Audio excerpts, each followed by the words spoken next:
Yung spectrum nung pwedeng utangin sa amin is up to 20 million pesos actually. Hihingi na lang kami ng collateral doon sa lampas ng 5 million pesos. At may grace period pa, pwedeng you don't pay in a year. That's correct, Madam Karen. No. Option ng borrower na merong actually tier yon. Either 3, 6, 9, or 12 months maximum na grace period, option ng borrower na i-take sa amin. So, dati siyang OFW, pasok pa ba siya sa OFW Negosyo Fund? Or not necessarily kasi ang daming pondo ng DTI?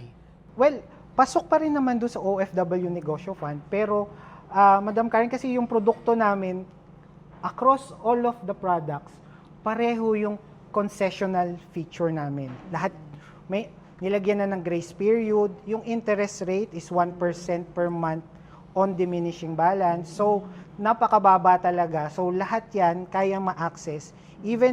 Pero wala kaming discrimination kahit 10 years ago pa yung pagiging OFW. Ngayon, Wally, may mga nababasa akong komento o reklamo na ang bagal daw ng processing. Ano bang dahilan nun? At mabagal ba kayo? Madam Karen, ayun.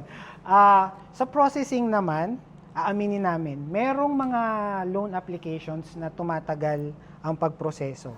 Ang isang dahilan dyan, ayoko man magturo, yung loan applicant, hindi pa kumpleto yung documentary requirements na ibigay sa amin.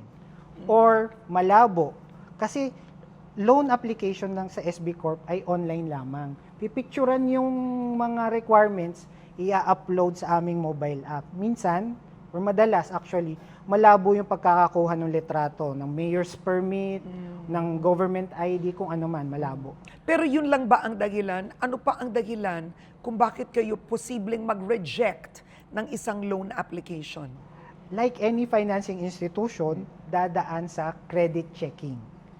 Anong ibig sabihin ng credit checking? Titingnan namin kung walang unsettled loans ang nag-a-apply sa amin.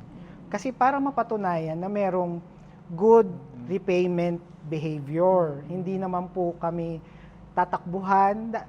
Madam Karen, ito ay pera ng pamahalaan. Taxpayers' money ang pinapautang natin dito. Kailangan natin ma-ensure na bumalik para matulungan pa ang ibang mga nagnenegosyo. Panoorin ang kwento ng kanilang pag-asenso sa Facebook page at YouTube channel ng Department of Trade and Industry.